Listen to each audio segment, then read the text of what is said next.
Hello, and welcome to the Denver Urbanism Podcast, a podcast on all things city changing in the beautiful city of Denver.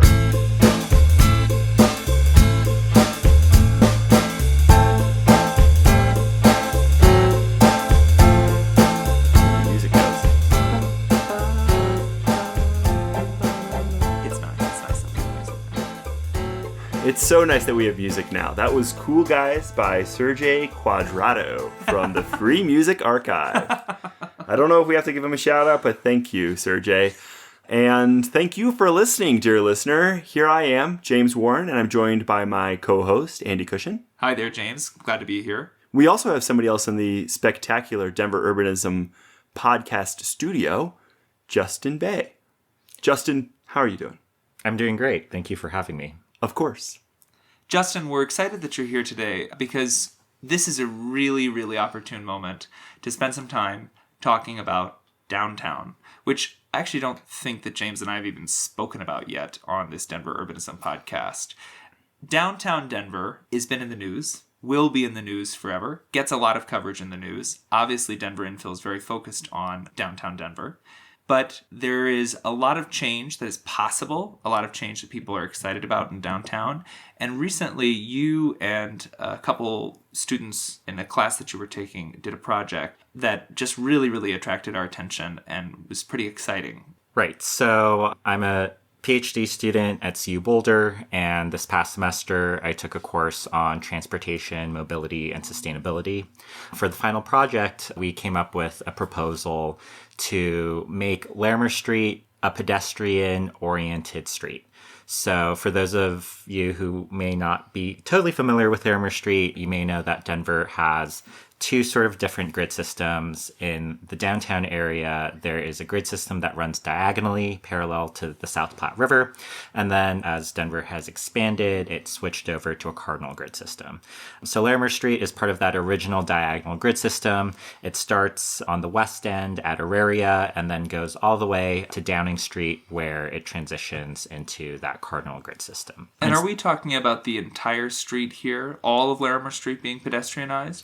So the idea is to target the entirety of Larimer Street. Pedestrianized might be maybe a strong term depending on how it's actually executed, but the idea is to either have blocks that are completely pedestrianized or blocks that are at least very pedestrian friendly, that decenter cars and switch the hierarchy of who uses the streets to prioritize pedestrians. Can you talk a little bit about the existing built environment on Larimer Street and, the different types of areas in Larimer? I mean, obviously, there's a big difference between where Larimer hits Downing Street and where Larimer hits Auraria campus.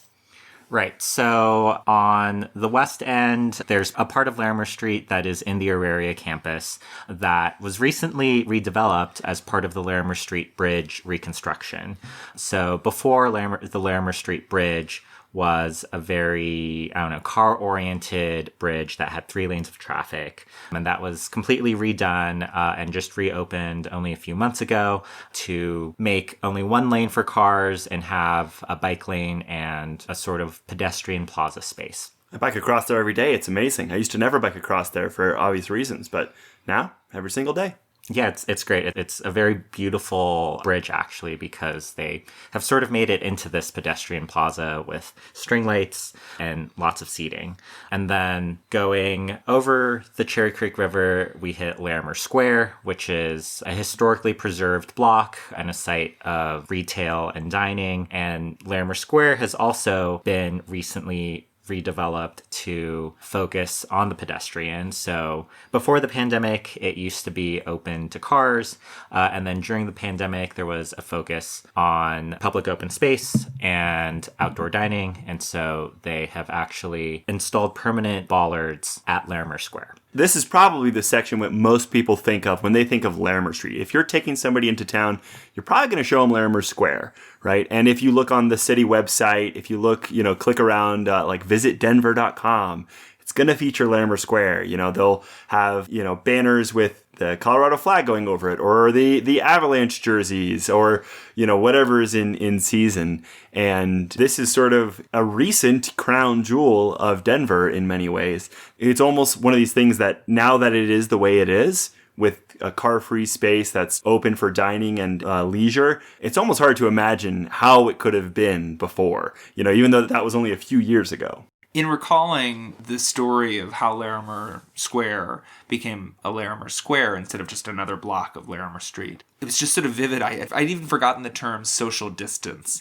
which really is what gives rise to this, right? This simple need that people just needed to have a little bit more space from other people. And so that's one block of Larimer Street that a lot of people would know. Talk a little bit more about how Larimer Street continues. Right. So as we travel eastward, we go through downtown. There are a few high-rise buildings, condos, apartments. And then as we travel further east, we get into the River North Arts District, 5 Points area, which you may know has been recently been redeveloped and is a pretty popular, hip place to be. There are lots of bars there. There's a lot of retail and dining. And it's actually in this area that there was another COVID era open space sort of policy that there's one block that is still open to pedestrians, close to cars, which is the 2900 block, which is Larimer and 29th Avenue. And just part of my ignorance here, I know that Larimer Square is, that's permanent. That's sticking around forever. Last I was in this 2900 block over in Rhino of Larimer, it was very vibrant. People were dining outside and people were enjoying the car-free space. But it had the air of something that they could open it back up to cars tomorrow. Do you know right now if there are plans or how the city is thinking about utilizing that space? Are they planning on making it permanent like they did with Larimer Square? So the trajectory is for it to be permanent. So there are these temporary wooden barricades that prevent cars from entering.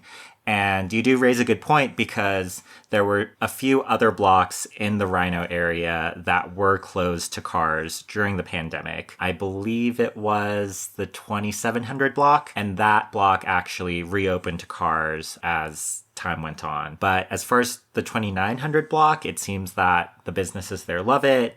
People in the area love it. A recent survey of the residents in the area showed strong support for it. And so that's probably good to stay. I will say this is really about the interplay of private property and public property. The entirety of Larimer Square is owned by, I think the company's called Asana. One company owns every single building that faces onto Larimer Square. So if that one company wants to make one decision, which is to participate in a pilot program with the city to potentially close that street permanently, it's a very simple decision to make as long as they want it. Versus the 2900 block of Larimer Street, there's something like 13 or 14 different businesses. I actually think there's still a private residence on that street, perhaps. There's a lot more people to wrangle. I went to a community meeting in Rhino, I think last spring it was, and there was a great presentation by some city staff. Rhino has their own urban planner and urban designer that works for the business district, just talking about the path forward for the 2900 block. And all of the business owners of the 2900 block were at that meeting, and all of them said that they wanted to keep it that way. So there is consensus, but let's say one of those businesses sold to a different person who had a different way of thinking about this.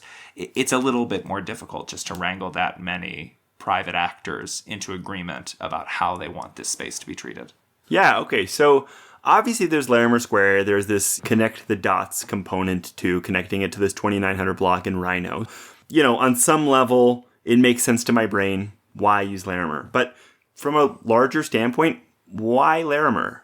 So the reason that I identified Larimer was because it's already been a street that has been the focus of a lot of planning. Before the pandemic, there were several plans. There was the downtown area plan that I believe came out in 2007, and it identified Larimer Street as the site of a possible transit way. So they wanted to put a bus lane down Larimer Street. And that idea was sort of reinforced in the later Denver Moves plan that also identified that it should be a transit way. These plans, of course, happened before we could possibly know what changes the pandemic would have brought. And now that we have seen those changes, we've seen that the Larimer Street Bridge has been reduced to just one vehicular lane. Larimer Square seems permanently closed off to cars, and the 2900 block will be permanently blocked off to cars. And so it doesn't necessarily seem feasible to maintain that plan of having Larimer Street be a transit way. So the good thing about having a city with a grid system is that grids are pretty resilient. So if you can't use one street, you can just move over a block to perhaps Lawrence or to Market Street.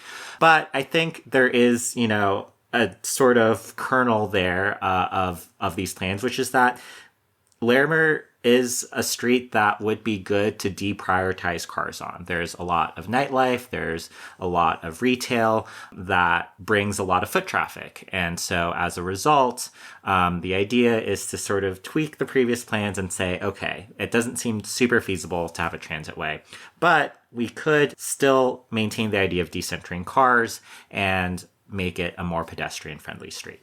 So in your proposal, you have a very helpful summary of all these plans that have come before. You have a helpful summary of COVID-era changes.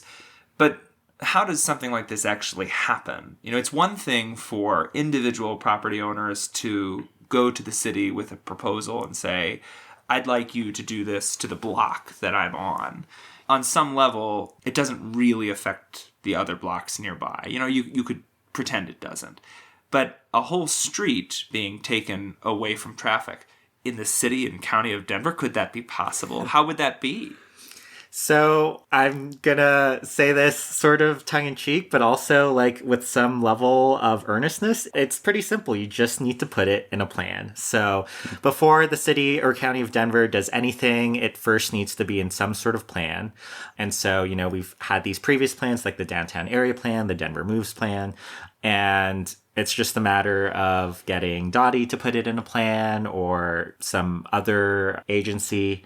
And in order to put it in a plan, that's sort of what my campaign is trying to get interest in, show that there's a lot of support. And then once it's in a plan, it doesn't necessarily mean that it's going to be executed. So when we use the word plan in common speech, we might mean that as something that we're going to do. But when it comes to city plans like these, a plan is sort of almost just what I think of as being a menu of options. These are a menu of things that the city could choose to invest in. So that is where the financial component comes in. So we want, hopefully, a city council member to say that this is a good plan and we want to fund it. And the timing is actually quite ripe for funding a project like this. So the city usually funds projects like these through what is known as general obligation bonds, or GO bonds. And bonds are basically the city going into debt. They're taking out loans in order to finance these projects, which are then paid back through your property taxes. And the approval of these bonds by voters usually happens on a 10-year cycle. There was a little weirdness during the pandemic, but historically it's been on this 10-year cycle. And so in 2007, there was a bond that was approved. In 2017, there was a bond that was approved. And so if you're keeping track at home, that means 2027 is when we should expect another bond to fund this sort of project. The other thing I will say is that if you heard property taxes and you're worried that your property taxes will go up, chances are they won't. So in the past, these bonds have just maintained property taxes at the level that they are in order to finance these projects. There's two other parts I'll add to this. I know a lot of folks who work and are very involved in downtown Denver. This year, they're looking to kick off a new downtown area plan. That's happening this year. And so this is also a really prime opportunity to get people imagining what could be different in downtown. A disappointing part to this, I will say, is that our downtown is among one of the worst downtowns for return to work. We simply don't have the same number of commuters every day appearing downtown in order to clock in and clock out, even on our best performing days of the week, like Tuesdays and Wednesdays. So we do actually have space and time to reimagine these kinds of streets. Larimer Street, which prior to the pandemic was never considered a candidate for having closed blocks to the public. But if you ask anybody who has seen Larimer Square the way it is now, if it should change, they'd just say no. The second thing that I'll say is that the mayor just yesterday announced a $500 million potential infusion of money from the city into downtown revitalization. And nobody says no to more money being thrown at their property. So ultimately, if it is a car light street, if it's a car free street, if it's simply the appearance of more blocks like Larimer Square, if there's public money involved, private money loves to follow and make investments there too. Yeah, specifically the $500 million is from the Downtown Development Authority. And this historically has served mostly the area around Union Station. It is supposed to sort of prop up transit development and was a big part of the Union Station redevelopment. Now, it's being re-leveraged specifically on city property in this sort of larger downtown core. City property, what does that mean? Mostly roads. Right? If you look at sort of what the Denver authority's authority is being expanded to, it's primarily rights of way. And in the mayor's Ask Me Anything on Reddit, where he hinted at this in the first place, he actually specifically cites Larimer as one of the things he wants to replicate downtown. And when I think about your proposal, I think, well, what's better than a replication? An extension, an expansion of an already successful project. So I think that in addition to those GO bonds you were just talking about, leveraging these DDA funds for this could be a really cool opportunity. Obviously, we'll have to see what the city decides to do with that money and sort of what parameters they put on it, but it feels like the type of thing that they would jump at. Can we just talk for a second about why car-free or car-light spaces are preferable in some way?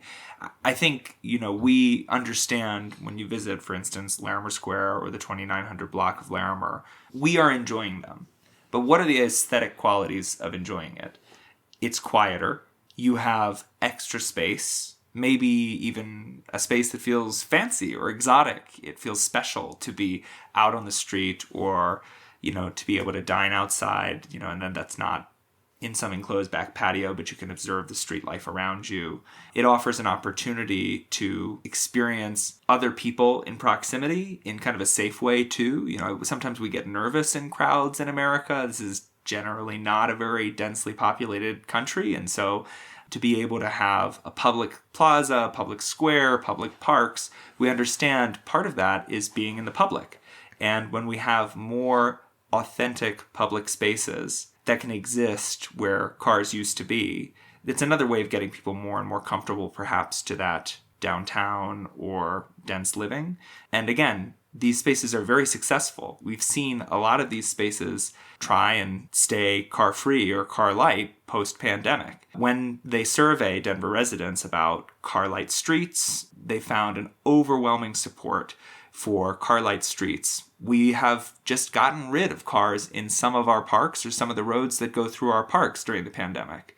So as radical as an idea as it might sound to take a long block, so we're looking at essentially from the 1300 block of Larimer Street to the 2900 block. It's a mile and a half or so of right-of-way, of road. When you think of a mile and a half of street, you might think, well, that's a pretty radical change. During COVID, we just declared that 9 miles of new shared streets would happen, and we made them happen, and people enjoyed them, and people took benefits from them and learned lessons from them that they want to see replicated, that they tell the city constantly that they want to see in places around them. So when I'm thinking about a car-free long stretch of road, I'm thinking about the 16th Street Mall. But also that happened a long time ago. That happened before I was born. It's so baked into our city's fabric at this point that people don't even really think about this as a road that used to be for cars. It's just its own thing. And here with Larimer, you're genuinely taking something away. You're taking away lanes of private automobile traffic access. Are there other examples where we have transformed a street recently and it hasn't been the end of the world, or businesses have responded positively or anything like that? Yeah, first I just want to say that from my perspective, don't think it's that radical, because to just do some back of the envelope math, Larimer Street is probably less than a percentage of road in Denver. So big picture wise, we're not taking away that much. In terms of 16th Street Mall, there was this sort of fad that happened in the late 70s, early 80s for these pedestrianized malls. So another well-known example in Colorado is Pearl Street in Boulder. There are lots of other examples in the United States with varying success. Some of them are no longer around, but Church Street in Burlington, Vermont, for example. During the pandemic, there has been a wide interest in pedestrianizing streets that are already open to cars or have been open to cars. One of the big examples of this is 34th Avenue in Jackson Heights in Queens in New York City, which blocked off more than a mile to open up to pedestrians. They used a sort of hybrid approach where it's sort of this parkway street, and so one direction of traffic was blocked off in order to allow pedestrians and cyclists to use. But much closer to home is Old Town Arvada, which is right by an RTD stop on the G line. And they created a pedestrian mall about 3 or 4 blocks. And it's a very neat place to visit. There's a lot of retail and dining in the area. And they have these murals on the ground, and it's really fun because there's all this outdoor dining and it's very lively. And it was originally a COVID era pilot, and there was just so much interest and support for it that it has been extended. And if you visit, it feels pretty permanent. They've extended the curb to allow for outdoor dining. They have installed these removable bollards and things like that. And it is one of my favorite places to visit. What would visiting a car-free or very, very car-light Larimer Street look like? What physically would we need in order to implement something like this? Could it be done quickly with cheap materials? Could it be done really, really deluxe? When I think of the 16th Street Mall, that's extremely permanent materials. It's very, very clear when you walk onto the 16th Street Mall or take the 16th Street Mall ride that this is not a street for cars.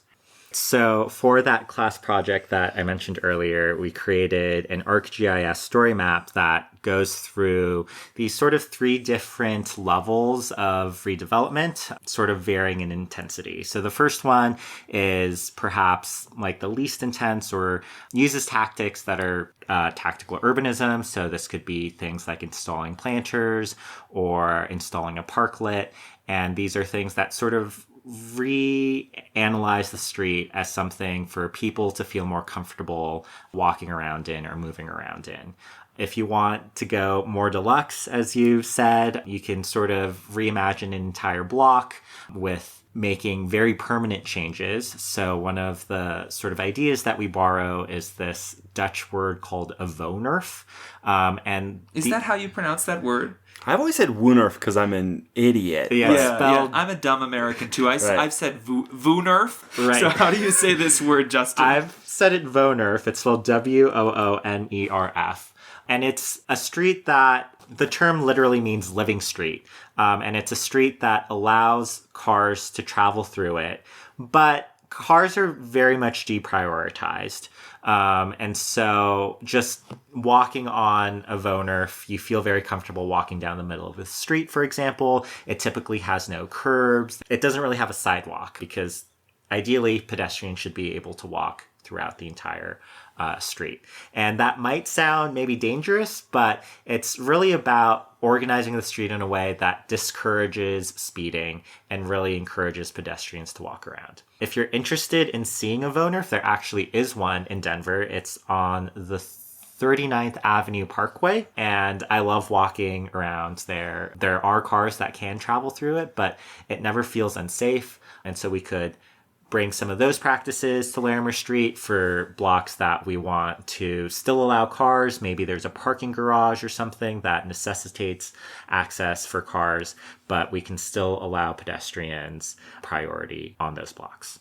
And there is some middle ground to be found here too. Again, I'll say I had no idea that the Larimer Street Bridge project was coming. I had no idea it was going to be so transformative. But it simply is. There's no denying that when you go from 3 lanes of traffic to 1 lane of traffic, you've cut down on the amount of vehicles, you've cut down on the amount of noise, you've probably also cut down on some people's frustration because there's just no more merging to worry about, there's no more speeding to try and pass somebody. You just get through. And those 2 lanes of traffic, it might not sound like taking them away gives very much space to the pedestrian, but it really makes a huge difference. It's clear when you are the desired user, when you are the desired visitor of a space like that. So even if we end up talking about, all right, well, in this particular case, for the residents who live in a condo tower on Larimer Street, or the couple office buildings that still need to be able to get stuff delivered to them on Larimer Street, we can't get rid of all of the actual lanes of traffic. Still, our downtown streets are simply overbuilt, and we don't need 3 lanes of traffic, ample parking in downtown. We saw that already. We've moved a little bit the street. Larimer Street recently got protected bike lanes from Rhino all the way down to 17th, I think is where it ends. Your example of the Larimer Street Bridge is a great one, because as you were talking about VUNERFs, I was kind of thinking in my head, yeah, but people can't help themselves. If we let them on the street at all, they're going to behave like jerks and drive around like madmen. But you're totally right. The Larimer Street Bridge, and this is as somebody who uses it all the time, it's totally calm. Everybody behaves very, very well. People are either turning into a parking lot or turning back onto Spear. And I've never seen anyone behave in a reckless fashion there, which on one level kind of boggles the mind. I think I'm accustomed to thinking that people can't just behave. But on another level, it's, just more evidence that infrastructure dictates behavior. And it sounds like what you're proposing is, well, let's just rethink the infrastructure here on Larimer and make it in such a way that people are welcome and people are encouraged. Another thing I love about your proposal for Larimer is that it intersects with the 16th Street Mall.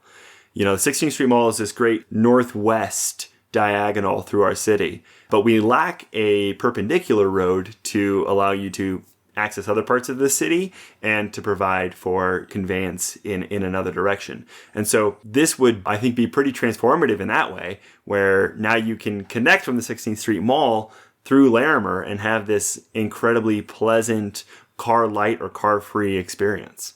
And it's amazing what considering a change like this unlocks in your mind. I mean, one big complaint about a lot of American downtowns is how many one-way streets there are, wide one-way streets that are really just were built for the purpose of moving traffic quickly out of downtown. As we continue to revisit those streets, Larimer was a one-way street going through Rhino until somewhat recently.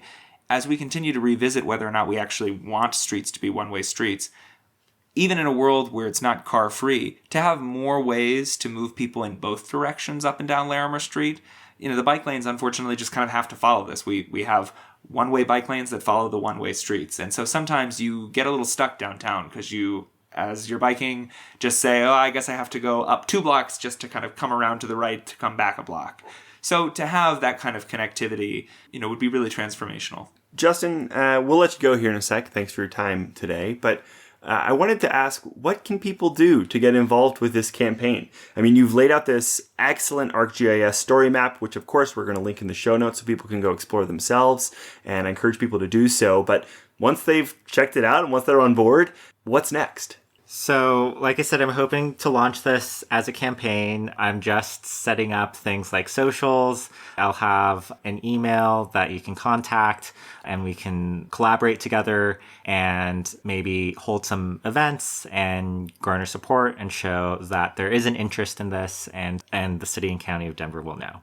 That's awesome. Yeah. We'll make sure we link that in the show notes as well. Justin, anything you want to say to the people before we say adieu? No. Awesome. Well, Justin Bai, thanks so much for joining us on the Denver Urbanism Podcast. It's been a pleasure talking to you. Thank you for having me. Thank you for being here, Justin.